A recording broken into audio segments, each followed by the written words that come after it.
মরুর বুকে লিওনেল মেসির সেই মহাকাব্যিক ট্রফি উঁচিয়ে ধরার দৃশ্য এখনও ফুটবল প্রেমীদের চোখে টাটকা।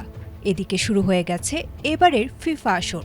এর সাথেই চলছে চুলচেরা বিশ্লেষণ, তর্ক আর উন্মাদনা। তবে এবারের আলোচনাটা কোনো ফুটবল পণ্ডিত বা সাবেক তারকার মন্তব্যে নয়, বরং জমে উঠেছে একজন অর্থনীতিবিদের জটিল গাণিতিক হিসাব নিকাশে, যার একটি পূর্বাভাস ইতোমধ্যেই কাঁপন ধরিয়ে দিয়েছে কোটি ফুটবল ভক্তের মনে। টানা ২৪ বছর ধরে হেক্সা মিশনের অপেক্ষায় থাকা ব্রাজিল সমর্থকদের জন্য হয়তো এবারও অপেক্ষা করছে বড় ধাক্কা।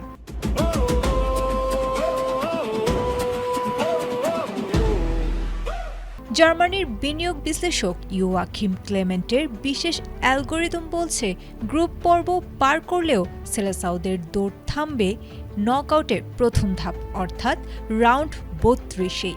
অন্যদিকে ফুটবল ইতিহাসের অন্যতম ট্র্যাজিক দল নেদারল্যান্ডস এবার নাকি ঘুচাতে যাচ্ছে তাদের চিরকালের আক্ষেপ।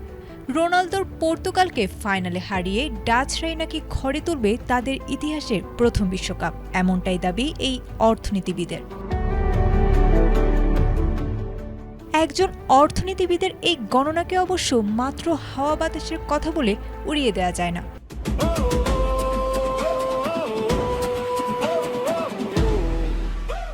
কারণ ২০১৪ সালে জার্মানি, ২০১৮-তে ফ্রান্স এবং ২০২২-এ আর্জেন্টিনার বিশ্বজয়ের নিখুঁত পূর্বাভাস দিয়েছিল তার এই ইকোনোমেট্রিক মডেল। মাথাপিছু জিডিপি, ফুটবল সংস্কৃতির জনসংখ্যা, আবহাওয়া, ফিফা র্যাঙ্কিং ও স্বাগতিক দেশের সুবিধা, এই ৫টি নিয়ামককে ভিত্তি করে তৈরি হয়েছে তার এই বিশেষ সিমুলেশন।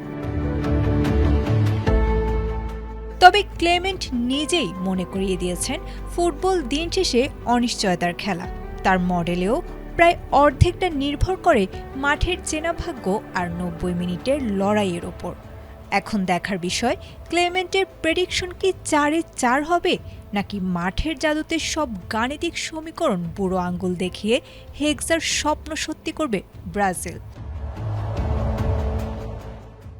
আয়েশা আক্তার, এটিএন বাংলা।